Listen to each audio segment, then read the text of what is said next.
चाहता हूं। बुजुर्ग का दोस्ताना व्यवहार देखकर यश ने सोचा कि अगर हो सके तो मदद जरूर करेगा। सर, मेरे पास कोई खास हुनर नहीं है, बस सांस लेने की एक तकनीक है, लेकिन मुझे नहीं पता कि वो आपके लिए सही है या नहीं। मैं आपको अभी एक छोटी सी तकनीक सिखाता हूं, पहले उसका अभ्यास करो और अगर वो काम कर जाए तो आप मुझसे बाकी तकनीकें पूछ सकते हैं। सांस लेने की तकनीकें, क्या यही वो तकनीक है जिसका तुमने अभी प्रदर्शन किया था?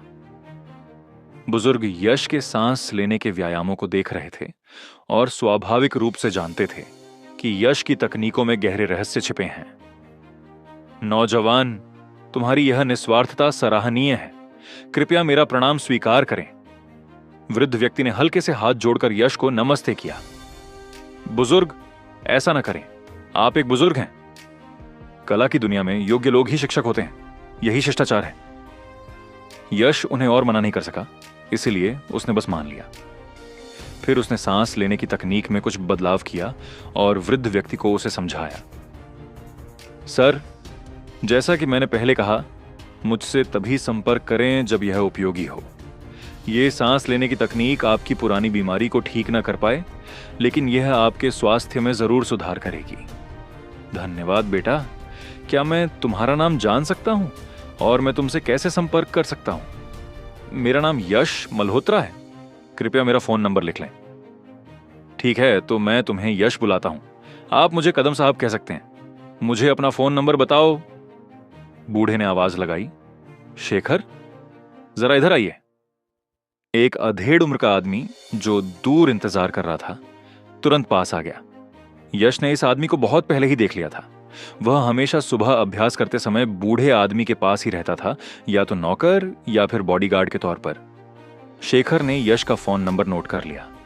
यश के चले जाने के बाद शेखर की आवाज आई। कदम साहब, आपने उसका फोन नंबर तो रख लिया। एक बच्चा भला सांस लेने की कौन सी खास तकनीक जान सकता है? शायद वो बस हवाबाजी कर रहा था। अगर आपको मेरी बात पर यकीन नहीं है तो उसे मेरे साथ मुकाबला करने दो। मैं उसे एक हाथ से गिरा सकता हूं। शेखर, कभी कभी ना मानने से ज्यादा मान लेना बेहतर होता है। वैसे इस यश मल्होत्रा का हालचाल पता करो। नाम कुछ जाना पहचाना लग रहा है। जी कदम साहब। यश को पता ही नहीं था कि कोई बूढ़ा आदमी उसकी जांच करवा रहा है, और अगर करता भी तो उसे कोई परवाह नहीं होती। उसने बूढ़े आदमी को जो सांस लेने की तकनीक दी थी वह कोई असली साधना तकनीक नहीं थी। साधना तकनीकें तो ऊर्जा पर निर्भर करती हैं। उसने बूढ़े आदमी को देने से पहले उसमें कुछ बदलाव किए थे, लेकिन बदलाव के बाद भी उनके लिए उसमें महारत हासिल करना आसान नहीं होता। उस ऊर्जा को समझना बेहद मुश्किल है। वह उसमें महारत हासिल कर पाएंगे या नहीं, यह पूरी तरह उनकी अपनी समझ पर निर्भर करता है। बांस के झुरमुट को छोड़कर यश अपने विला में लौट आया, कपड़े बदले और बाहर चला गया। उसके पास अब लगभग 1 लाख रुपए थे, जो कुछ औषधीय जड़ी बूटियां और तावीज बनाने का सामान खरीदने के लिए पर्याप्त होने चाहिए। हालांकि दोनों दुनियाएं अलग थीं, फिर भी उनमें कुछ समानताएं थीं, जैसे स्वर्ग और पृथ्वी की रचना और सभी चीजों में आत्मा का होना।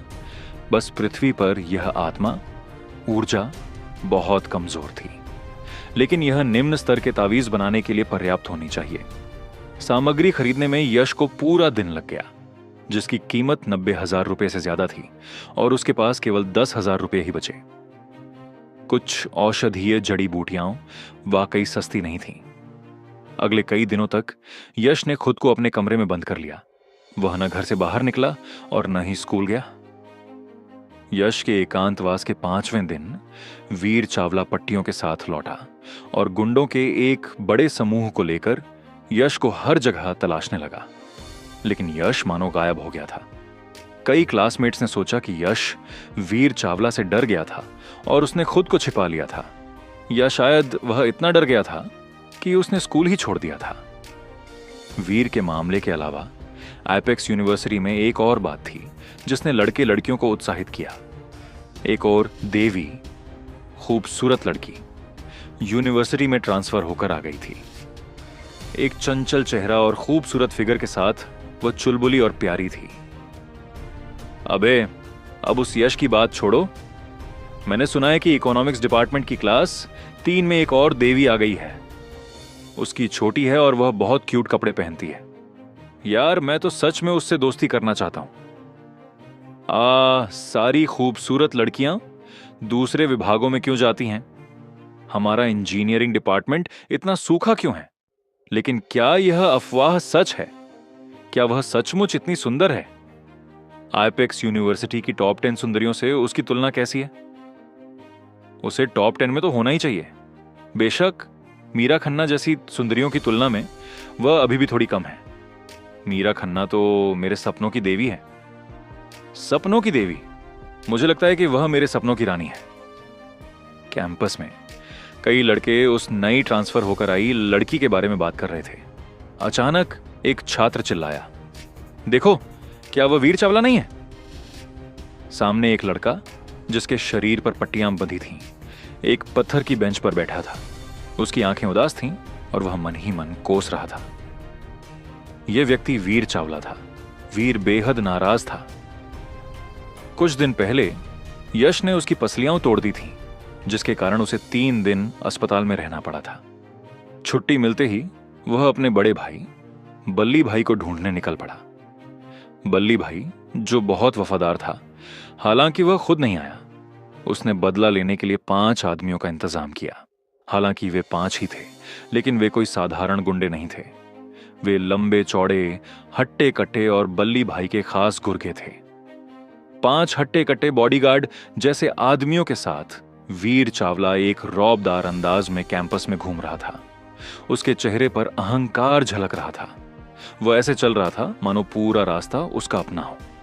बदकिस्मती से वीर चावला की यश को सबक सिखाने की आक्रामक कोशिश के बावजूद यश कहीं नहीं मिला। एक दिन वीर चावला फिर से यश को ढूंढता हुआ आया। वीर भाई, वह अभी तक नहीं मिला। लगता है यश स्कूल वापस नहीं लौटा है।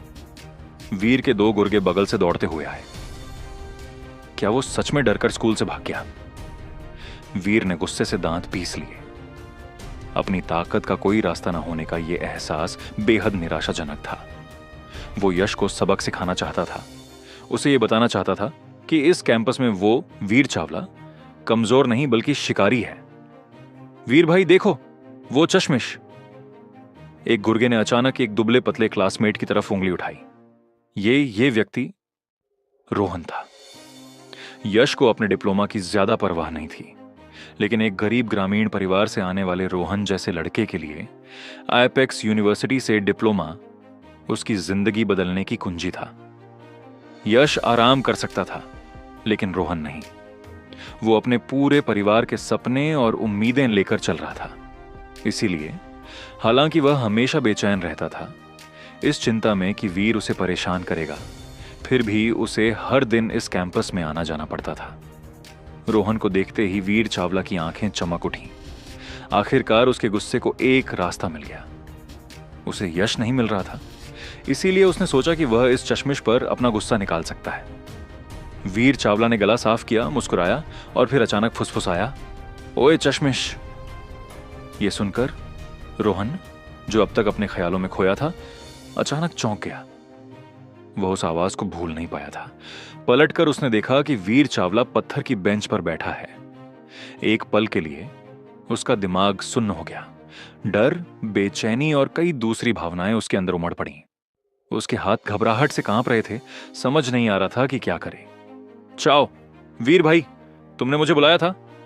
वीर चावला ने व्यंग्यात्मक लहजे में सिर हिलाया। इधर आ। वीर भाई, मेरी बाद में क्लास है। रोहन की हिम्मत नहीं हुई ऊपर देखने की। वह छोटे छोटे कदम आगे पीछे करता रहा। मैंने तुझे आने को कहा, तू इतना बड़बड़ा क्यों रहा है?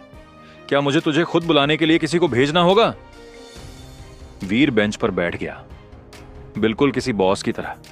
जैसे ही उसने बोलना खत्म किया, उसके दोनों गुर्गे तुरंत रोहन की तरफ बढ़ाए। मैं जाता हूं। रोहन का दिमाग खाली था, लेकिन वह जानता था कि न जाने से बात और बिगड़ जाएगी। आखिरकार वह वीर की ओर बढ़ा, लेकिन उसके दिल में डर और जबरदस्ती ने उसे ऐसा महसूस कराया जैसे उसकी सांस घुट रही हो। वीर भाई, क्या हुआ? पास जाकर रोहन ने हिम्मत जुटाई और पूछा। थप्पड़। इससे पहले कि वह अपनी बात पूरी कर पाता, वीर चावला ने उसके मुंह पर जोरदार तमाचा जड़ दिया। शायद उसने जरूरत से ज्यादा जोर लगाया और गलती से अपनी ही चोट को छू लिया, जिससे वीर दर्द से कराह उठा। दूसरी ओर रोहन पूरी तरह से स्तब्ध रह गया। उसके चेहरे पर तुरंत उंगलियों के लाल निशान छप गए। यह दृश्य वहां से गुजर रहे छात्रों ने साफ देखा, जिनमें से कई ने सिर हिलाया और आह भरी। दरअसल यूनिवर्सिटी भी समाज का एक छोटा रूप ही होती है। सभी छात्र जानते थे कि वीर चावला उन्हें धमका रहा है, लेकिन उसके लिए खड़े होकर एक शब्द भी कहने की हिम्मत किसमें थी? बेशक किसी ने बोलने की हिम्मत नहीं की। तभी एक धीमी सी आवाज गूंजी। वीर, फिर किसी को धमका रहा है? आवाज की ओर देखते हुए एक छोटे बालों वाला लड़का पास आया। उसने डिजाइनर कपड़े पहने थे, सादा और साफ सुथरा। उसके बगल में एक बेहद खूबसूरत लड़की खड़ी थी, जो उससे सटकर चल रही थी। अरे देव भाई, आप?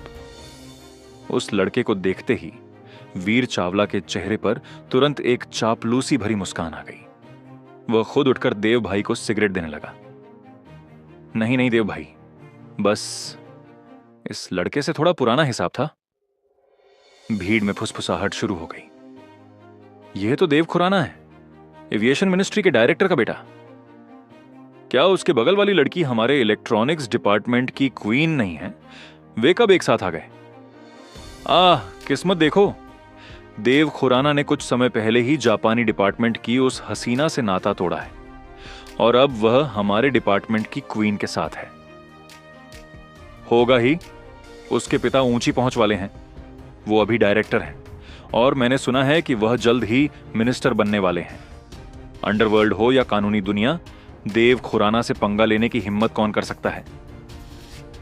देव खुराना ने वीर की सिगरेट को नजरअंदाज किया, वीर के कंधे पर थपथपाया और कहा, यह अभी भी एक स्कूल है, ज्यादा दिखावा मत कर।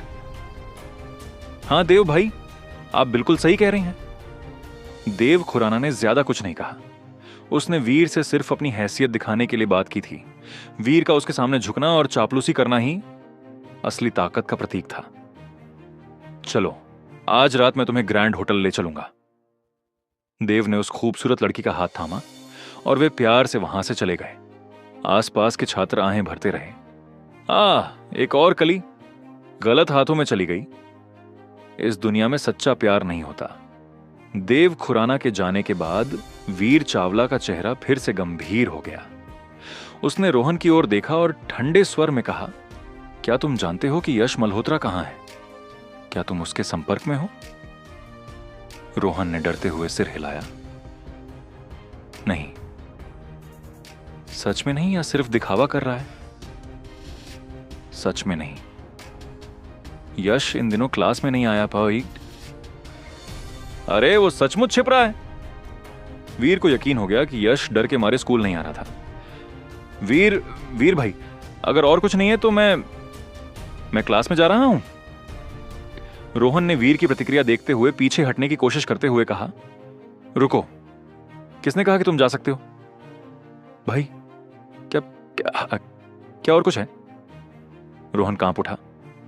मेरा मूड बहुत खराब है और तुम ऐसे ही चले जाना चाहते हो? भाई, मैं तो बस देहात का एक बच्चा हूं। तुम मेरे लिए इतनी मुश्किलें क्यों खड़ी कर रहे हो? मैं तो बस चुपचाप स्कूल में पढ़ना चाहता हूं। रोहन रोना चाहता था लेकिन रो नहीं सका।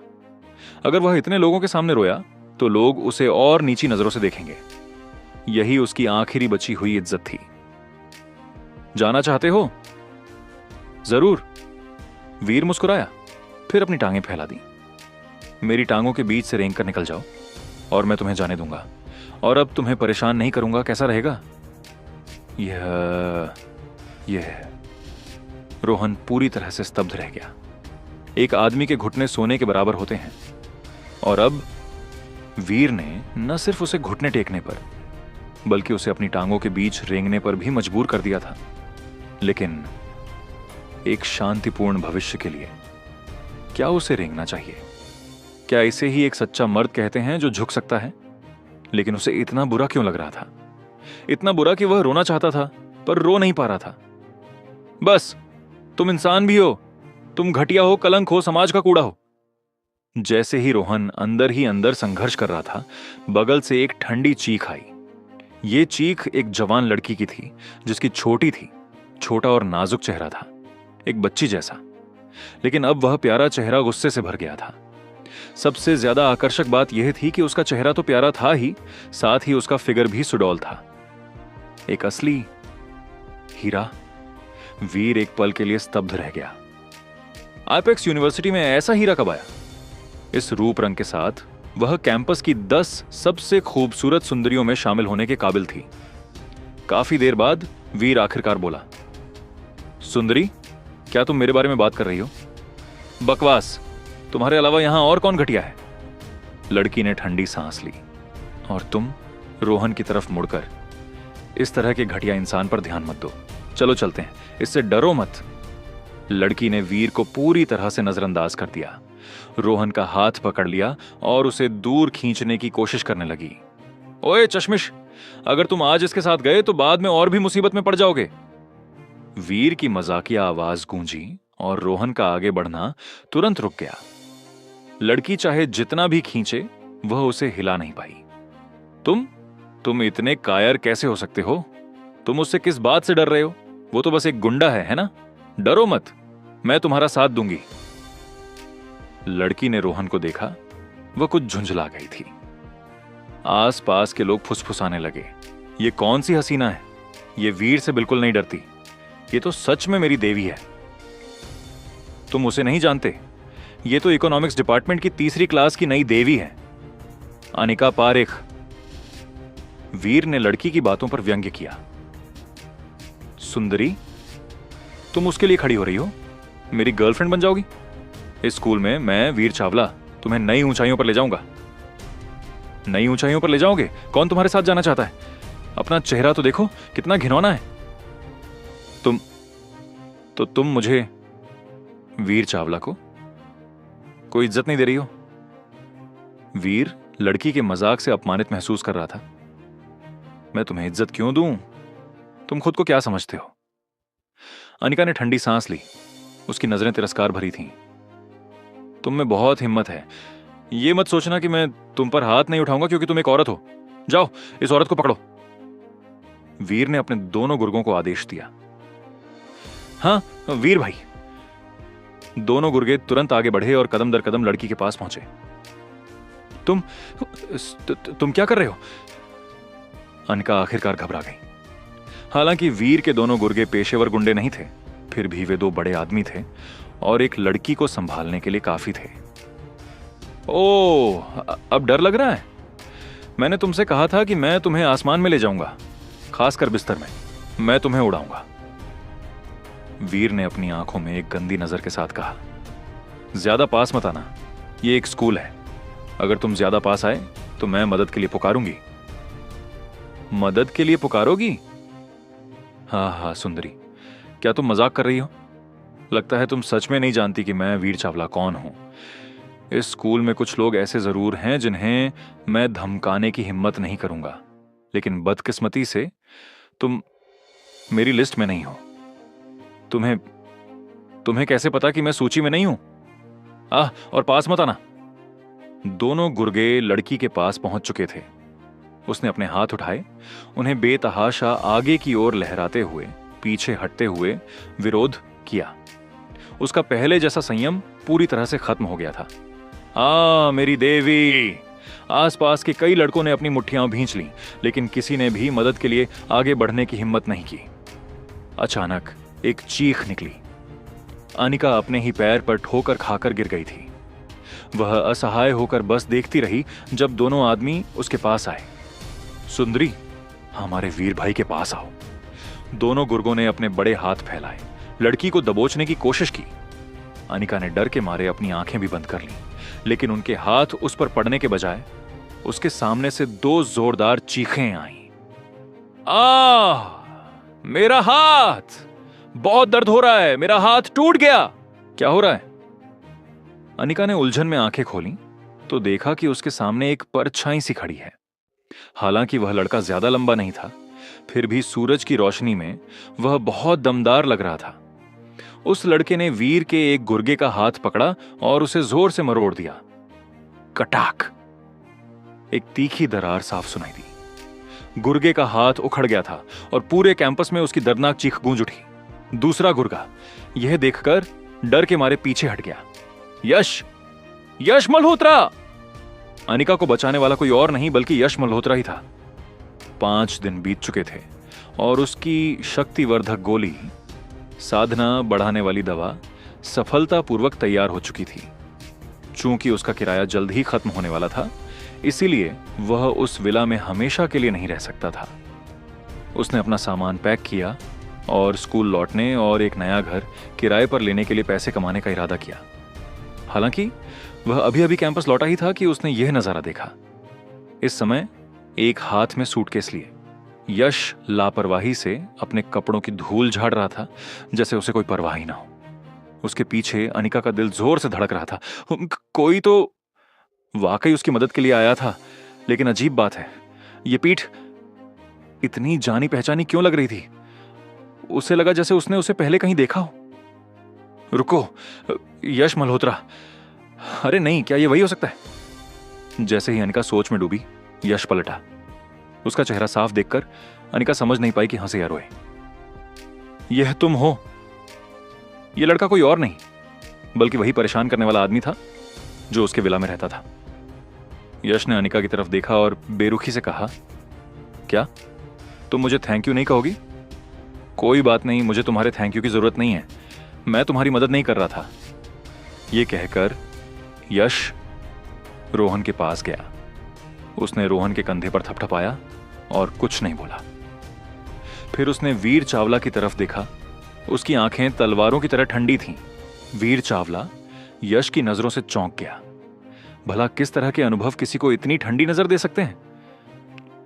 न कब यश, तुम बिल्कुल सही समय पर आए हो। मुझे लगा कि तुम अपने वीर भाई से डर रहे हो, इसलिए छिप गए। वीर ने जबरदस्ती रौब दिखाते हुए कहा। यश ने वीर को ठंडी नजरों से देखा और कहा, लगता है पिछली बार मैंने तुम्हारे साथ कुछ ज्यादा ही नरमी बरती थी। इस बार तुम कब तक बिस्तर पर रहना चाहते हो? 10 दिन, आधा महीना या आधा साल? वीर ने कोई जवाब नहीं दिया, बल्कि नाक सिकोड़ते हुए कहा, यश मल्होत्रा, घमंड मत करो। मैंने पहले ही अपने आदमियों को बुला लिया है। अगर हिम्मत है तो भागना मत। यश हंसा। तो तुमने बैकअप के लिए फोन किया? कोई हैरानी नहीं कि इस बार तुम भागे नहीं। बिल्कुल सही, मुझ में तो हमेशा से हिम्मत रही है। उसकी आवाज अभी भी गूंज रही थी जब यश कदम दर कदम वीर की ओर बढ़ रहा था। तुम क्या कर रहे हो? अगर हिम्मत है तो और पास मत आना। 20 मिनट तक मेरा इंतजार करो। इस बार डरने की बारी वीर की थी। उसने पहले भी यश के हाथ पैर देखे थे और इसके अलावा उसके साथ 2 घायल आदमी थे जो यश का कोई मुकाबला नहीं कर सकते थे। हालांकि पिछले 2 दिनों से बल्ली भाई के 5 गुंडे उसका पीछा कर रहे थे, लेकिन उन्हें लगा कि यह समय की बर्बादी है क्योंकि उन्हें यश नहीं मिला था। उन्होंने वीर से कहा था कि यश का पता चलने के बाद ही उन्हें फोन करे। दूसरे शब्दों में, उसे 20 मिनट दो और वह आखिरकार अपना बदला ले सकता था। वीर की बातें सुनकर यश को मजाक सूझा। छोटा मोटा गुंडा तो छोटा मोटा गुंडा ही होता है। क्या तुम मुझे बेवकूफ समझते हो कि मैं 20 मिनट तक तुम्हारा इंतजार करता रहूंगा? वीर का चेहरा शर्म से थोड़ा लाल हो गया, लेकिन फिर भी उसने बेशर्मी से कहा, क्या तुम इंतजार करने से भी डरते हो? तुम तो बस कायर हो। हम तुम्हें नकारा। वीर वहीं रुक गया क्योंकि यश की आंखें इतनी गहरी थीं कि ऐसा लग रहा था जैसे वह किसी को मार डालना चाहता हो। वह नकारा नाम लेने से हिचकिचा रहा था। तुम क्या कहना चाह रहे थे? क्या तुम्हारी हिम्मत है कि तुम अपनी बात पूरी कर सको? इस समय यश वीर के ठीक सामने पहुंच चुका था। वीर फंस गया था, न भाग पा रहा था और न ही रुक पा रहा था। मैं धत तेरे की, मैंने कहा था कि तुम नकारा मल्होत्रा हो, तो क्या हुआ? आखिरकार वीर ने अपनी पूरी हिम्मत लगा दी। आखिर वो भी एक छोटा मोटा लीडर था। इतने लोगों के सामने उसकी इज्जत कैसे गिर सकती थी? लेकिन वीर की बात पूरी होने से पहले ही खटाक, एक जोरदार थप्पड़ पड़ा। यश ने वीर के चेहरे पर जोरदार थप्पड़ मारा। यश के जोरदार थप्पड़ का जोर बहुत ज्यादा था। वीर के चेहरे पर तुरंत 5 उंगलियों का लाल निशान बन गया और उसके मुंह के कोने से खून बहने लगा। वह दर्द से कराहते हुए जमीन पर गिर पड़ा। जैसे ही वीर उठने ही वाला था, यश ने उसकी छाती पर अपना पैर रख दिया। उसकी आंखें ठंडी और निर्दयी थीं। वीर भाई, बच्चे, तू मरेगा। यह देखकर एकमात्र बचे हुए गुर्गे ने हिम्मत जुटाई, एक छोटा चाकू निकाला और गुस्से से अंधा होते हुए यश पर झपटा। हे भगवान, चाकू! कोई मरेगा तो नहीं? यह दृश्य आसपास के सभी लोगों को चौंका गया। अनिका, जो खास तौर पर तनाव में थी, चिल्लाए बिना नहीं रह सकी, यश सावधान! हालांकि यश शांत और संयमित रहा। जैसे ही गुर्गा उस तक पहुंचने वाला था, उसने अचानक एक जोरदार किक मारी। धड़ाम! 100 किलो से ज्यादा वजन वाला गुर्गा पीछे की ओर उड़ गया, जमीन पर जोर से गिरा और खड़ा नहीं हो सका। भीड़ में एक सामूहिक आह की आवाज गूंजी और एकदम सन्नाटा छा गया। सब लोग यश को घूर रहे थे। उनकी आंखें आश्चर्य से चौड़ी हो गई थीं। क्या यह वही बर्बाद अमीर लड़का था जिसे वे जानते थे, जो दिन भर सिर्फ शराब पीना ही जानता था? क्या यह वही दयनीय आत्महत्या करने वाला लड़का था? यश बिल्कुल अलग इंसान लग रहा था। जैसे ही सब लोग सदमे में थे, यश की शांत आवाज गूंजी, मैं चाहता हूं कि आप सब एक बात याद रखें। रोहन मेरा दोस्त है, यश मल्होत्रा का दोस्त, और मेरे दोस्तों को कोई भी धमका नहीं सकता। यह दूसरी बार है। अगर तीसरी बार हुआ तो तुम फिर कभी बिस्तर से नहीं उठ पाओगे। यकीन नहीं हो रहा? कोशिश करके देख सकते हो।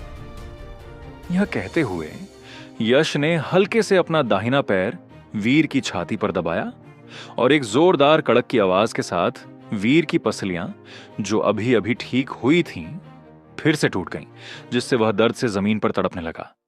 यह देखकर कई लोगों ने मन ही मन खुशी मनाई। वीर चावला लोकल गुंडा होने और एक शक्तिशाली समर्थक बल्ली भाई होने के कारण पूरे दिन कैंपस में घमंड और दबंगई दिखाता था। आज उसे आखिरकार सबक मिल गया था, जो बेहद संतोषजनक था। दोस्त, यश की बातें सुनकर रोहन, जो इतनी जिल्लत सहने के बाद भी नहीं रोया था, अचानक उसकी आंखों में आंसू आ गए। अब जाकर उसे दोस्त शब्द का असली मतलब समझ आया था। उसे यकीन था कि इतने सालों में उसने सिर्फ नकली दोस्त ही बनाए थे। यश के साथ तो उसकी ज्यादा बातचीत भी नहीं हुई थी। अगर उसने उस दिन यश को डूबने से नहीं बचाया होता, तो शायद उनके बीच जिंदगी में कभी कुछ शब्दों से ज्यादा बात न होती। दरअसल यश ने रोहन की मदद सिर्फ इसलिए नहीं की थी क्योंकि रोहन ने उसे बचाया था, बल्कि इसलिए भी कि उसने रोहन में अपना अतीत देखा था। क्या वह भी आत्मलोक में शारीरिक रूप से कमजोर और साधारण जन्म का नहीं था? अगर वह अपने गुरु से न मिला होता, तो वह कभी भी एक महान कीमियागर, दवाइयां बनाने वाला और तावीज गुरु नहीं बन पाता। कुछ लोग थे जिनकी वह मदद करने को तैयार था। रोहन उनमें से एक था। यश रोहन के पास गया और बोला, अगर कुछ भी हो तो मुझे तुरंत फोन करना। चाहे कोई मुझे या तुम्हें परेशान करने की कोशिश कर रहा हो, तुरंत मुझसे संपर्क करो। मैं मुसीबत से कभी नहीं डरता। तुम्हारा नंबर क्या है? मैं तुम्हें फोन करता हूं। मेरा नंबर है 180। रोहन का दिमाग थोड़ा सुन्न था जब उसने अपना फोन नंबर दिया। यश ने उसे फोन किया और फिर आगे कहा, ठीक है, इसे सेव कर लो, फिर क्लास में जाओ। तुम्हारा क्या होगा?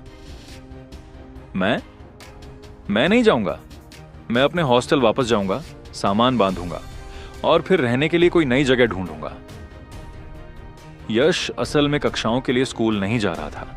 वह बस अस्थायी रूप से रहने के लिए जगह ढूंढ रहा था। उसने लाइब्रेरी जाकर जड़ी बूटियों के बारे में और किताबें जैसे आयुर्वेद के पुराने ग्रंथ पढ़ने की योजना ठीक बनाई थी। उसे यह पता लगाना था कि पृथ्वी पर कौन सी चीजें आत्मलोक की आध्यात्मिक जड़ी बूटियों से मिलती जुलती हैं। जैसे ही यश मुड़ा, रोहन की आवाज फिर आई, यश, शुक्रिया, लेकिन तुम्हें अभी भी छिप जाना चाहिए। वीर ने बल्ली भाई के 5 गुंडों को बुलाया है। वे बहुत हट्टे कट्टे हैं। वे वीर और उसके इन चमचों जैसे नहीं हैं। वे शायद पेशेवर लड़ाके हैं। 5 गुंडे? यश मंद मंद मुस्कुराया। कोई ताज्जुब नहीं कि वीर इतनी देर से रुका हुआ था। वह 20 मिनट का समय शायद उन्हीं का इंतजार करने के लिए मांग रहा था। कुछ नहीं, इसकी चिंता मत करो। यश ने अपना सिर हिलाया। गुंडे? बस चींटियां। यह कहकर वह मुड़ा और हॉस्टल की ओर चल दिया। अरे यश मल्होत्रा, क्या तुम मुझे देख नहीं सकते? जिस लड़की अनिका को पूरी तरह से नजरअंदाज किया गया था, वह आखिरकार बोलने से खुद को रोक नहीं पाई। यह नीच यश इतनी खूबसूरत लड़की को पूरी तरह से नजरअंदाज कर रहा है। यह सुनकर यश ने आखिरकार लड़की की तरफ मुड़कर बेरुखी से कहा, क्या तुम हमेशा कहती नहीं थी कि तुम मुझे नहीं देखना चाहती? अब जब मैं उस विला से बाहर चला गया हूं, तो अब से तुम अकेली रहोगी, तो शायद अब तुम मुझे कभी नहीं देख पाओगी। बस अलविदा। यश को इस बात की परवाह नहीं थी कि लड़की देवी है या नहीं। उसने बिना किसी विनम्रता के बात की। यह कहने के बाद वह फिर मुड़ा और बिना पीछे देखे ही चला गया और पीछे हैरान दर्शकों का एक समूह छोड़ गया। इस समय आसपास के दर्शकों के हाव भाव बेहद उलझे हुए थे, खासकर लड़कों के, जिनकी आंखें फटी और मुंह खुले हुए थे। यश ने जो कहा उसका क्या मतलब था? क्या बकवास है? अब जब मैं बाहर चला गया हूं तो अब से तुम अकेली रहोगी। अरे क्या यश का मतलब यह है कि वह न सिर्फ उस नई स्कूल देवी को जानता है, बल्कि वे एक साथ लिव इन में रह रहे थे? हे भगवान मेरी देवी, हम अभी अभी मिले हैं, हमें एक दूसरे को जानने का भी समय नहीं मिला और तुम तो किसी और की बाहों में हो। यह दुनिया कितनी उलझी हुई है। वाह, मुझे थोड़ी शांति चाहिए। लड़कों ने गहरी सांस ली। सभी पूछना चाहते थे, देवियां मेरी क्यों नहीं होती? लड़कों के इस गम के सामने दूसरी लड़कियां मन ही मन खुश हो रही थीं। कुछ ने तो मजाक में फुसफुसाते हुए कहा, हम सुंदर होने का क्या फायदा, वो तो अभी भी एक बदचलन है। आजकल की औरतें अपने रूप रंग के भरोसे कितनी गिरी हुई जिंदगी जीती हैं। चुप रहो, मेरी देवी का अपमान मत करो। वो एक आदमी के साथ रह रही है और तुम अब भी उसे अपनी देवी कहते हो। तभी एक लड़के को कुछ याद आया। एक बार देवी हमेशा देवी। और हां, क्या यश मल्होत्रा को वो कोई समस्या तो नहीं है? इस छात्र की बात सुनकर उसके आसपास के सभी छात्र जाग गए। हां, कुछ महीने पहले यश मल्होत्रा को वो शारीरिक समस्या नपुंसकता हुई थी। तो क्या हुआ अगर वे साथ रह रहे थे? अचानक कई लड़कों को राहत मिली। शुक्र है कि उनकी नई देवी यश मल्होत्रा के साथ रह रही थी, न कि देव खुराना जैसे किसी अमीर अय्याश लड़के के साथ। शुक्र है वह यश के साथ सुरक्षित थी। लड़की अनिका आसपास की गपशप से बेखबर थी। यश की बेफिक्री देखकर वह गुस्से से पैर पटकने लगी। उसे इतना नीचा कब देखा गया था? बचपन से लेकर बड़े होने तक वह हमेशा सबकी आंखों का तारा रही थी। अनिका जैसे ही गुस्से में थी, रोहन वहां आया। अरे यश को दोष मत दो। अपने परिवार में आए बदलावों के बाद से यश का स्वभाव थोड़ा अजीब हो गया है, लेकिन अपने ठंडेपन के नीचे वह एक नेक दिल इंसान है। वरना वह पहले मेरी मदद क्यों करता? और हां, मेरी मदद करने के लिए शुक्रिया। मैं उसके स्तर तक नहीं गिरूंगी। अनिका ने रोहन की तरफ देखा। रोहन दुबला पतला और पढ़ाकू सा दिख रहा था। वैसे हम एक ही क्लास में हैं। ओह, तुम भी क्लास 3 में हो? क्या संयोग है। चलो साथ में कक्षा में चलते हैं। वैसे मेरा नाम अनिका पारिक है। यह नेक और खूबसूरत लड़की कोई और नहीं, बल्कि वही थोड़ी जिद्दी और बिगड़ैल मगर दयालु मिस अनिका थी। मेरा नाम रोहन है। हालांकि अनिका कुछ हद तक जिद्दी थी, फिर भी वह काफी उत्साहित थी। जाते हुए वह रोहन से बातें करती रही। स्कूल के रास्ते पर सिर्फ वीर चावला और उसके 2 गुर्गे ही बचे थे। वीर को इतना दर्द हो रहा था कि उसका चेहरा नीला पड़ गया था। उसकी पसलियां जो अभी अभी ठीक हुई थीं, फिर से टूट गई थीं। वीर भाई, अब हम क्या करें? क्या मतलब क्या करें? पहले मुझे अस्पताल ले चलो, मैं अपनी पीठ भी सीधी नहीं कर पा रहा हूं। भाई, जब मोटा भाई, बल्ली भाई के आदमी और बाकी लोग आएंगे तब क्या होगा? रंगा, दूसरे गुर्गे का नाम। तुम्हें सबसे कम चोट लगी है, बस लात लगी है। तुम यहीं रहो और यश पर नजर रखो। बस दूर से उस पर नजर रखना ताकि उसकी लोकेशन पता चल सके। मैं तुम्हें मोटा भाई का फोन नंबर देता हूं। जब मोटा भाई आए तो उनसे कहकर यश को अपाहिज करवा देना, और हां, एक वीडियो रिकॉर्ड करके मुझे भेज देना। ठीक है वीर भाई। मोटा भाई के यहां होने से यश मल्होत्रा तो मर ही गया। आखिरकार मैं अपना बदला ले सकता हूं। लेकिन भाई चाओ, आपकी चोटें बस मामूली चोट लगी है, याद रहे, वीडियो रिकॉर्ड कर लेना। यश अपना सूटकेस घसीटते हुए कई गलियों से गुजरते हुए अपने हॉस्टल पहुंचने ही वाला था। अचानक एक आवाज ने उसे पुकारा, यश मल्होत्रा। आवाज कुछ सख्त थी, मानो उसमें कोई गर्मजोशी ही ना हो। यश ने थोड़ा भौहें चढ़ाई। क्या कोई फिर से परेशानी खड़ी कर रहा है? उसने अपना सिर घुमाया। उसकी आंखें ठंडी थीं, लेकिन जब उसने बोलने वाले को देखा तो उसे तुरंत अजीब लगा। बोलने वाली एक महिला थी, लगभग 27 या 28 साल की, लंबे लहराते बालों वाली, एक बिजनेस सूट पहने हुए, पैंट, एक सफेद शर्ट और ऊपर एक ब्लेजर। महिला का चेहरा छाछ जैसा था और उसने सुनहरे फ्रेम वाला चश्मा पहना हुआ था। वह कई किताबें लिए हुए थी। उनसे हल्की सी परफ्यूम और चाक की गंध आ रही थी। ये महिला कोई छात्रा नहीं बल्कि एक युवा यूनिवर्सिटी प्रोफेसर थी, जिन्हें यूनिवर्सिटी की सबसे खूबसूरत लेडी प्रोफेसर माना जाता था। उनकी कक्षाओं में लगभग कोई भी देर से नहीं आता था। हाजिरी लगभग 100% रहती थी। लगभग 100% क्यों? क्योंकि पिछले कुछ दिनों से यश मल्होत्रा क्लास में नहीं आया था। उसकी गैर मौजूदगी ने उस महिला के 100% हाजिरी के रिकॉर्ड को तोड़ दिया था। मैम, नैना मैम, यश ने अजीब तरह से कहा। उस महिला का नाम नैना आनंद था। वह इकोनॉमिक्स और मैनेजमेंट विभाग में एक प्रोफेसर थीं और यश की क्लास टीचर, या यूं कहें कि उनकी अकादमिक सलाहकार थीं। तुम्हें अब भी याद है कि मैं तुम्हारी टीचर हूं? तुम एक हफ्ते से क्लास में नहीं आए हो। क्या तुम फेल होने का इरादा रखते हो? मैम, मैं इन दिनों बहुत व्यस्त था। यश अभी भी बहुत शर्मिंदा था और नैना मैम की तरफ देखने की हिम्मत नहीं जुटा पा रहा था। एक स्टूडेंट कितना व्यस्त हो सकता है? यश, मुझे तुम्हारी हालत का अंदाजा है, लेकिन तुम खुद को इस तरह छोड़ नहीं सकते। तुम्हारे पिता ने भी शून्य से शुरुआत की थी, तुम क्यों नहीं कर सकते? खूब पढ़ाई करो। तुम्हें एपेक्स यूनिवर्सिटी से डिग्री लेनी ही होगी। इस डिग्री से ही तुम्हें अपनी जिंदगी बदलने का मौका मिलेगा।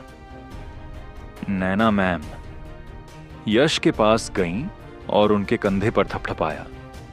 ऊंची हील पहने, उनकी लंबाई लगभग यश जितनी ही थी। हालांकि नैना मैम ठंडी लग रही थी, लेकिन यह स्पर्श बहुत गर्मजोशी भरा था। नैना मैम के शब्द सुनकर और उनके कंधे पर गर्माहट महसूस करके यश का शरीर थोड़ा कांप उठा। यह दृश्य इतना जाना पहचाना था मानो कल ही की बात हो। उसके दिल में दबी एक छवि तुरंत उभर आई। भारी बर्फबारी का दिन था और बर्फ के टुकड़ों के बीच स्वर्ग से एक देवी उतरी थी और उसे, जो आत्मलोक में था, बेहोशी की हालत से होश में लाई थी। यह एक ऐसी छवि थी जिसे यश कभी नहीं भूल सकता था। वह उसके दिल में एक देवी थी और एक ऐसा बंधन जिसे वह अपने दोनों जन्मों में कभी नहीं छोड़ सकता था। उस समय उसके कंधों पर 2 समान सफेद और गर्म हाथ टिके हुए थे, जो उसे डरने से मना कर रहे थे। जी मैम, मुझे पता है, यश ने अवचेतन रूप से कहा। वह, जिसने पहले क्लास में कोई रुचि नहीं दिखाई थी, आज मना नहीं कर सका। नैना मैम मुस्कुराईं। यह अच्छी बात है कि तुम्हें पता है, एक आदमी को गिराया जा सकता है लेकिन उसे हराया नहीं जा सकता। चलो मेरे साथ क्लास में चलो, जल्द ही मेरी क्लास है, साथ चलते हैं। ठीक है, लेकिन मुझे पहले अपना सामान हॉस्टल में रखना है। यश मुस्कुराया। उसकी मुस्कान गर्म थी, जैसे बर्फ पिघल रही हो। नैना मैम कुछ पल के लिए चौंकी, लेकिन शुक्र है कि वह जल्दी ही संभल गईं। जाओ, मैं नीचे तुम्हारे हॉस्टल के बाहर तुम्हारा इंतजार करूंगी। एक प्रोफेसर एक छात्र का इंतजार कर रही है। यह शायद एपेक्स यूनिवर्सिटी के लिए पहली बार था। जैसे ही नैना मैम नीचे खड़ी हुई, छात्रों की भीड़ उमड़ पड़ी। देखो, ये नैना मैम है। नैना मैम नीचे हमारे हॉस्टल के पास हैं। कहां? कहां? कभी शांत रहने वाला हॉस्टल तुरंत जीवंत हो उठा। ये वाकई नैना मैम है। यार, क्या कमाल लगती हैं। हाँ, सोच रहा हूं कि ये किसे मिलेंगी। अगर मैं होता तो नींद में हंसता। क्या उनकी खूबसूरती सिर्फ उनके चेहरे में है? उनकी फिगर तो देखो, ऊपर से नीचे तक एकदम परफेक्ट है। भगवान ने इतनी खूबसूरत चीज कैसे बनाई? अरे ये तो यश मल्होत्रा है। अचानक किसी ने चिल्लाकर कहा। एक छात्र को नैना मैम की ओर आते हुए साफ देखा। ये तो यश मल्होत्रा है। हे भगवान, नैना मैम यश मल्होत्रा का इंतजार कर रही हैं। वैसे यश तीसरी क्लास में है और नैना मैम उनकी क्लास टीचर हैं। अरे, मैंने उस समय इकोनॉमिक्स डिपार्टमेंट में एडमिशन क्यों नहीं लिया? यश नैना मैम के पास गया और माफी मांगते हुए बोला, आपको इंतजार कराने के लिए माफी चाहता हूं मैम। कोई बात नहीं, चलो। नैना मैम ज्यादा बातूनी नहीं लग रही थी। यश से लगभग 1 फुट की दूरी बनाए रखते हुए तेजी से चल रही थी। जल्द ही दोनों इकोनॉमिक्स डिपार्टमेंट की बिल्डिंग में पहुंच गए और नैना मैम ने फिर कहा, तुम पहले क्लास में जाओ, मैं तैयारी करके आती हूं। ठीक है। इकोनॉमिक्स डिपार्टमेंट की क्लास 3 एक ऐसी क्लास जो यश के लिए जानी पहचानी भी थी और अनजानी भी। पहले का यश भी क्लास छोड़ देता था, सिर्फ नैना मैम की कक्षाओं को छोड़कर। यश अभी क्लास के दरवाजे पर पहुंचा ही था कि अंदर जाने ही वाला था कि उसकी टक्कर एक लड़की से हुई। कौन है? अंधा है क्या? या मेरा फायदा उठाने की कोशिश कर रहा है? मरना है क्या? यश के कुछ बोल पाने से पहले ही दूसरी लड़की ने शिकायत शुरू कर दी थी।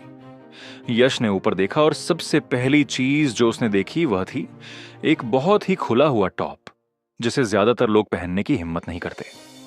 जब यश ने उस लड़की का चेहरा देखा तो उसके अंदर अचानक गुस्से का एक ज्वार उमड़ आया। यह बेइज्जत होने का गुस्सा था। वह जानता था कि यह भावना पुराने यश की है। यश ने खुद को शांत किया, लड़की की तरफ देखा और धीमी आवाज में कहा, रिया शर्मा। वह लड़की कोई और नहीं बल्कि रिया शर्मा थी, वही अपराधी जिसने यश को पूरे स्कूल में मजाक का पात्र बना दिया था और उसकी आत्महत्या की वजह बनी थी। रिया और यश एक ही हाई स्कूल में पढ़ते थे और एक ही यूनिवर्सिटी में क्लासमेट थे। वह हमेशा यश के पीछे पड़ी रहती थी क्योंकि वह मल्होत्रा ग्रुप का बड़ा बेटा था, लेकिन बदकिस्मती से यश को उसमें कभी दिलचस्पी नहीं रही। बाद में जब यश दिवालिया हो गया तो पुराने यश ने रिया को ढूंढने की पहल की। किसे पता था कि उसे रिया का इतना जहरीला बदला मिलेगा। ओह, यहां कौन है? तुम हो क्या? मैंने तुम्हें मना कर दिया, फिर भी हार नहीं मानी। अब भी मेरा पीछा करना चाहते हो? लेकिन माफ करना, मेरे पीछे लड़कों की पूरी लाइन लगी है। तुम्हें शायद लाइन में लगना पड़ेगा। वैसे मैं तो पहले ही सेट हो चुकी हूं। रिया शर्मा ने यश को देखा और जानबूझकर अपनी छाती फुलाते हुए एक घिनौनी मुस्कान दी। और हां, अब मैं तो सेटल हो चुकी हूं। रिया शर्मा ने ऐसा इसीलिए कहा क्योंकि पिछले कुछ दिनों से उसका मूड खराब था। वह रिया शर्मा इकोनॉमिक्स डिपार्टमेंट की क्लास 3 की सबसे खूबसूरत लड़की हुआ करती थी, लेकिन अनिका पारिक के आने के बाद क्लास की देवी का उसका दर्जा छिन गया था। अब यश मल्होत्रा को देखकर वह स्वाभाविक रूप से अपनी सुंदरता दिखाने के लिए कुछ घिनौने और ताने भरे शब्द कहना चाहती थी। रास्ते से हटो। अप्रत्याशित रूप से यश ने भौहें चढ़ाईं। केवल एक शब्द कहा और फिर रिया को किनारे धकेल दिया। यश ऐसी घमंडी औरत से बहस करके अपना वक्त बर्बाद नहीं करना चाहता था। साथ ही उसे अपने पुराने मरे हुए शरीर पर सचमुच तरस आ रहा था, जिसने ऐसी लड़की से आहत होकर आत्महत्या करने का फैसला किया था। तुमने क्या कहा? तुमने मुझे हटने को कहा? यश की बातें सुनकर रिया तुरंत क्रोधित हो गई। उसका चेहरा गुस्से से लाल हो गया। रिया शर्मा एक घमंडी औरत जो हमेशा भड़कीले मेकअप में रहती थी, बेहद अकड़ू थी। अगर पुराना अमीर यश मल्होत्रा उसे हटने के लिए कह रहा होता तो वह मुस्कुराकर हट जाती, लेकिन आज का यश जो साफ तौर पर एक गिरा हुआ शेर है, उसके सामने अब भी इतना घमंड दिखा रहा था। नकारे, मुझसे माफी मांगो वरना पछताओगे। क्या तुम सच में सोचते हो कि तुम अब भी मल्होत्रा परिवार के शहजादे हो? रिया अचानक ठंडे स्वर में चिल्लाई, जिससे क्लास में सबका ध्यान उसकी ओर चला गया। नकारे नाम कक्षा में गूंजता रहा। यह सुनते ही यश वहीं रुक गया। उसका चेहरा तुरंत ठंडा पड़ गया। नकारा शब्द एक घोर अपमान था। उसने अपना सिर घुमाया। उसकी आंखें बर्फ की तरह जम गईं और उसने रिया की ओर देखा। फिर से कहो। न जाने क्यों यश की आंखों को देखकर रिया को एक ठंडक सी महसूस हुई। ऐसा लग रहा था जैसे उनके अंदर कोई तलवार छिपी हो। लेकिन उसने फिर भी घमंड से कहा, क्या हिम्मत नहीं हुई सुनने की? पूरा स्कूल इस बारे में जानता है। इनकार करने का क्या फायदा, ना करे। थप्पड़। रिया की बात पूरी होने से पहले ही एक जोरदार थप्पड़ की आवाज पूरी कक्षा में गूंज उठी। यश ने रिया के चेहरे पर जोरदार थप्पड़ मारा था।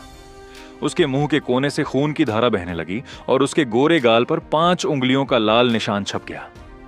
सन्नाटा छा गया। पहले शोरगुल से भरी कक्षा तुरंत शांत हो गई। तुमने मुझे मारा, तुमने मुझे मारने की हिम्मत की। सन्नाटे के बाद रिया की तीखी चीख सुनाई दी। मैं आमतौर पर औरतों को नहीं मारता, लेकिन कुछ औरतें मुसीबत को दावत दे रही होती हैं। यश ने शांति से कहा, ठीक है, तुम में हिम्मत है यश मल्होत्रा। अगर तुम 3 दिन बाद भी जिंदा बचे तो मैं, रिया शर्मा, हार मान लूंगी। रिया ने ठंडी सांस ली, फिर मुड़कर कक्षा से बाहर चली गई। इस समय कक्षा में कई लोग यश की ओर इशारा करके फुसफुसा रहे थे। ज्यादातर सिर हिला रहे थे और आहें भर रहे थे। रोहन अचानक उठकर यश के पास आया और फुसफुसाया, यश, इस बार तुम बहुत बड़ी मुसीबत में फंस गए हो। क्यों? मैंने क्लासमेट से सुना है कि रिया शर्मा हाल ही में एक बहुत बड़े गैंग लीडर को डेट कर रही है और वह उसकी गर्लफ्रेंड बन गई है। और मैंने सुना है वो वही गैंग लीडर है जिसने तुम्हें पीटकर वैसी चोट पहुंचाई थी। रोहन सीधे तौर पर नकारा शब्द नहीं बोलना चाहता था। तुम्हारा मतलब बल्ली भाई से है? कोई बात नहीं, कुछ बातें हैं जो मुझे सुलझानी है। जो मेरा हक है उसे चुकाना ही होगा। यश मंद मंद मुस्कुराया, बिल्कुल बेपरवाह। जिसने भी उसे चोट पहुंचाई है उसे उसका बदला चुकाना ही होगा। रिया ने यह थप्पड़ खुद मांगा था। हाँ यश, तुम्हें सावधान रहना चाहिए। रिया शर्मा का रुतबा अब स्कूल में बहुत बढ़ गया है। वीर चावला को भी उसे भाभी कहना पड़ता है। यश, मुझे लगता है कि इन दिनों तुम्हें स्कूल नहीं आना चाहिए, कहीं बल्ली भाई तुम्हें परेशान न कर दे। 2 और सहपाठियों ने यश के पास आकर उसे अच्छी सलाह दी। बल्ली भाई कौन था? इस इलाके का एक क्रूर गुंडा। वह इस पूरे इलाके पर नियंत्रण रखता था। इस शहर में वह गिरोह के 5 सबसे बड़े नेताओं में से एक था। यश ने बेरुखी से कहा, यह एक छोटी सी बात है, जिक्र करने लायक नहीं। यश की बेफिक्री देखकर दोनों सहपाठियों ने सिर हिलाया और चले गए। उन्हें लगा कि यश की मानसिकता अभी भी वही पुराने बिगड़े हुए शहजादे वाली है। इस समय कक्षा के बीचों बीच अनिका पारिक की आंखें चमक उठीं। उसने अभी अभी यह पूरा दृश्य देखा था और उसकी आंखें जिज्ञासा से भरी थीं। उसने एक लड़के की ओर मुड़कर पूछा, माफ कीजिए, ये रिया शर्मा और यश मल्होत्रा के बीच क्या रिश्ता है? और नकारा का क्या मतलब है?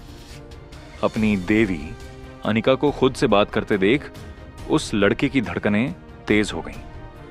बात कुछ ऐसी है क्या? तुम कह रहे हो कि यश ने रिया का पीछा किया और उसे रिजेक्ट कर दिया गया और वो सब हो गया? अनिका हंसना चाहती थी लेकिन हंस नहीं पा रही थी। उसे अचानक यश पर तरस आ गया। अभी अभी कैंटीन के बाहर यश का वो रूप वाकई दिलकश था। इतना हैंडसम और दमदार इंसान, फिर भी उसके साथ ऐसा हो गया। उसका परिवार बर्बाद हो गया, जिससे वह बेसहारा और अकेला रह गया। अनिका को लगा कि शायद यश को विला में वापस रहने दिया जाए। वैसे भी विला इतना बड़ा है, एक कमरा देने से कोई फर्क नहीं पड़ेगा। कुछ देर रुकने के बाद अनिका ने फिर पूछा, वैसे ये बल्ली भाई कौन है जिसके बारे में वे बात कर रहे हैं? लड़के ने अनजाने में इधर उधर देखा, अपनी आवाज धीमी की और आगे बोला, बल्ली भाई यहां का लोकल डॉन है। पूरे शहर में वह शायद टॉप 5 गैंग लीडर्स में से एक है। टॉप 5? क्या वो इतना ताकतवर है? सब उससे डरते क्यों हैं? जाहिर है वो हमारे लिए ताकतवर है, लेकिन अफवाह है कि बल्ली भाई का इस इलाके पर दबदबा और यहां का बॉस बनने का कारण उसका चाचा है। उसका चाचा इस शहर के 3 बड़े बॉस में से एक है, इसीलिए कोई भी उसका इलाका छीनने नहीं आता। अगर वो इतना ताकतवर है तो क्या यश खतरे में नहीं है? अनिका ने भौहें चढ़ाई। वह यश के लिए कुछ चिंतित थी। लड़के ने सिर हिलाया और कहा, खतरा तो है ही। रिया बल्ली भाई की नई गर्लफ्रेंड है। तुम वीर चावला को तो जानती हो ना? उसे भी रिया को देखते ही आदर पूर्वक भाभी कहना पड़ता है। अगर इस बार यश मरा नहीं तो वह अपाहिज जरूर हो जाएगा। बहुत खतरनाक। नहीं, मुझे उसकी मदद करनी होगी। अनिका का दिल आखिरकार इंसाफ के लिए धड़क उठा। उसने फोन उठाया, एक कोने में गई और अपने पिता श्रीकांत पारिक का नंबर डायल किया। पापा, क्या आप इस शहर के अंडरवर्ल्ड में किसी को जानते हैं? जैसे ही कॉल कनेक्ट हुई, अनिका पारिक सीधे मुद्दे पर आ गई। अनिका, बेटा क्या हुआ? अंडरवर्ल्ड? कौन सा अंडरवर्ल्ड? श्रीकांत पारिक लाइन के दूसरी तरफ हैरान थे, सोच रहे थे कि अनिका क्या कर रही है। अरे वही गुंडों की दुनिया। गुंडे? श्रीकांत पारिक चौंक गए। उनकी आवाज अचानक गंभीर हो गई। उन्होंने पूछा, अनिका, क्या तुम मुसीबत में पड़ गई हो? बताओ क्या हुआ? डरो मत, पापा अभी आ रहे हैं। तुम कहां हो? अरे नहीं पापा, मैं नहीं, ये तो। अनिका झिझकते हुए आगे बोली, ये वो यश मल्होत्रा है। उसने गलती से यहां के किसी गुंडे से पंगा ले लिया है। यश मल्होत्रा?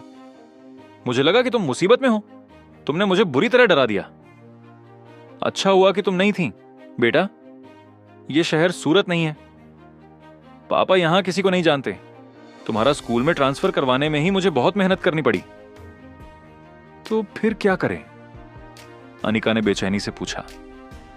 ठीक है, मैं किसी दोस्त को फोन करके पूछता हूं। अगर कोई खबर होगी तो मैं तुम्हें फोन करूंगा। ठीक है पापा, जल्दी करो, मैं आपके फोन का इंतजार करूंगी। अनिका ने फोन रख दिया, लेकिन उसके चेहरे पर गंभीरता बनी रही। आज उसे असली ताकत और पहुंच का महत्व समझ आ गया था। उसके पिता सूरत में बहुत कुछ कर सकते थे, लेकिन यहां नहीं। हाँ। अनिका जैसे ही विचारों में खोई हुई थी, उसके बगल से एक शांत आवाज आई। तुम जरूर नई स्टूडेंट हो। क्या तुम यश मल्होत्रा को जानती हो? तुम असल में उसके लिए मदद ढूंढने के लिए फोन कर रही हो। अनिका ने मुड़कर देखा तो एक लड़का उसके बगल में खड़ा था। उस लड़के के बाल स्टाइलिश थे, वह लंबा था और उसका चेहरा बहुत हैंडसम था। इस तरह के रूप रंग के साथ वह निश्चित रूप से कैंपस का हार्ट थ्रोब, सबका पसंदीदा खलनायक था। वह लड़का न केवल सुंदर था, बल्कि उसकी पृष्ठभूमि भी असाधारण लग रही थी, क्योंकि उसके सभी कपड़े लग्जरी ब्रांड के थे। हालांकि अनिका कोई साधारण लड़की नहीं थी। उसने बहुत से सुंदर लड़के देखे थे। वह उस लड़के को देखकर थोड़ी हैरान हुई, फिर शांति से पूछा, तुम कौन हो? लड़के ने माफी मांगते हुए मुस्कुराकर कहा, माफ करना, मैं अपना परिचय देना भूल गया। मेरा नाम आर्यन खन्ना है। बेशक, तुम मुझे आर्यन कह सकती हो। ओह, क्या तुम्हें कुछ चाहिए? अनिका आर्यन से बातचीत या मजाक करने के मूड में नहीं थी। उसके चेहरे पर कुछ ठंडापन था। आर्यन खन्ना नाराज नहीं हुआ और फिर भी बड़े अदब से बोला, क्या तुम यश मल्होत्रा के मामले से परेशान हो? अगर हां तो मैं तुम्हारी मदद कर सकता हूं। तुम्हारा क्या मतलब है? अनिका थोड़ा चौंकी। आर्यन लंबा, सुंदर और खुश मिजाज था। मेरा मतलब है, मैं यश मल्होत्रा का मामला संभाल सकता हूं, लेकिन मैं उसकी मदद नहीं कर रहा, मैं तुम्हारी मदद कर रहा हूं। तुम मेरे टाइप की हो। मेरा नाम याद रखना, आर्यन खन्ना। आर्यन की आवाज अभी भी धीमी थी जब वह मुड़ा और शालीनता से यश मल्होत्रा की ओर बढ़ा। इस समय यश अभी भी रोहन के साथ बातें कर रहा था। मुझे पता है कि बल्ली भाई के मामले को कैसे संभालना है, तुम्हें चिंता करने की जरूरत नहीं है। वैसे क्लास के बाद मेरे हॉस्टल में आ जाना। यश ने रोहन को एक खास सेल्फ डिफेंस तकनीक सिखाने की योजना बनाई ताकि वह अभ्यास शुरू कर सके। यश रोहन की मदद करने को तैयार था। यह एक ऐसी तकनीक थी जिससे शारीरिक शक्ति बहुत बढ़ जाती थी। आत्मलोक में कुछ जन्मजात कमजोर लोग हमेशा मौजूद रहते थे जो आध्यात्मिक ऊर्जा को महसूस नहीं कर पाते थे। इस प्रकार वे एक अन्य मार्ग पर चल पड़ते थे, देह साधना। हालांकि यश रोहन को जो तकनीक सिखाने की योजना बना रहा था वह आत्मलोक की सबसे बुनियादी और सरल तकनीक थी, लेकिन अगर रोहन लगन से अभ्यास करता तो वह 6 महीने से भी कम समय में 10 लोगों से लड़ सकता था। शर्त यह थी कि यश खुद उसके प्रशिक्षण का मार्गदर्शन करे। तुम्हारे हॉस्टल में? ठीक है। हालांकि रोहन थोड़ा उलझन में था, लेकिन उसने उस व्यक्ति पर बिना शर्त भरोसा किया जिसने उसकी कई बार मदद की थी। यश ने सिर हिलाया और कुछ कहने ही वाला था कि तभी बगल से आर्यन खन्ना की आवाज आई। यश मल्होत्रा, तुम्हें बल्ली भाई की चिंता करने की जरूरत नहीं है और तुम्हें अब स्कूल छोड़कर छिपने की जरूरत नहीं है। यश ने आर्यन की ओर मुड़कर शांति से कहा, तुम्हारा क्या मतलब है? मेरा मतलब है मैं तुम्हारे लिए यह मामला सुलझा दूंगा। तुम मेरी मदद करोगे? यश थोड़ा चौंक गया। उसे आर्यन खन्ना की याद आ गई। वह इसी शहर का एक रईसजादा था जिसके परिवार का कुछ दबदबा था। लेकिन जब यश मल्होत्रा शहजादा था तब आर्यन खन्ना की कोई हस्ती नहीं थी। आर्यन खन्ना पुराने यश को देखते ही उसे यश भाई या मल्होत्रा जी कहकर पुकारता था। उस समय यश मल्होत्रा इस यूनिवर्सिटी का असली शहजादा था। जब उसके पिता विक्रम मल्होत्रा जीवित थे तो उनके पास भयानक शक्ति थी। उस समय न केवल बल्ली भाई उसे सलाम करता बल्कि इस शहर के 3 बड़े बॉस को भी यश मल्होत्रा का सम्मान करना पड़ता था। आर्यन खन्ना ने यश के आश्चर्य को नजरअंदाज किया और फोन उठाकर एक नंबर डायल किया। अरे बल्ली भाई, मैं आर्यन खन्ना बोल रहा हूं। कुछ खास नहीं, मैंने सुना है कि यश मल्होत्रा ने पिछले कुछ समय से आपको परेशान कर रखा है और आप काफी गुस्से में हैं। लेकिन मैं अपनी खातिर आपसे कहना चाहता हूं कि उसे परेशान मत करो। मुझे पता है वो थोड़ा घमंडी है। जब आप फ्री होंगे तो मैं आपको डिनर दूंगा और एंटरटेनमेंट सब मेरी तरफ से। और क्या इकोनॉमिक जोन में कोई जमीन का टुकड़ा नहीं है जिसमें आप इंटरेस्टेड थे? मैं अपने पापा से आपकी मदद करने के लिए कह सकता हूं। अरे लड़कियां आपके लिए कुछ नहीं है बल्ली भाई। औरतें तो बस आती जाती रहती हैं, है ना? आपको पता है वो जमीन का टुकड़ा बहुत से लोग चाहते हैं। मेरे पापा के घर की चौखट लगभग घिस चुकी है। चिंता मत करो, कोई बात नहीं, ठीक है? तो फिर बात पक्की हो गई। आर्यन खन्ना ने फोन रख दिया और यूं ही 2 शब्द कहे, हो गया। उसके हाव भाव साफ दिखावटी लग रहे थे और कई सहपाठी आश्चर्य से चिल्ला उठे, वाह, बस इतना ही? उसने सिर्फ एक फोन कॉल से यश की समस्या हल कर दी। यह बल्ली भाई है, गैंग का सरगना। आर्यन खन्ना वाकई आर्यन खन्ना है। बल्ली भाई को भी उसे कुछ इज्जत देनी होगी। यह सच है कि लोग कहते हैं सबकी अपनी अपनी पहुंच होती है। दोस्तों, आपको यह एपिसोड कैसा लगा हमें कमेंट करके जरूर बताएं और इस वीडियो को लाइक और शेयर करना ना भूलें। चलिए मिलते हैं एक नए एपिसोड के साथ।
तेरा पप्पा नहीं हट रहा, मम्मी नहीं हट रहा। फोन नहीं ले आल तो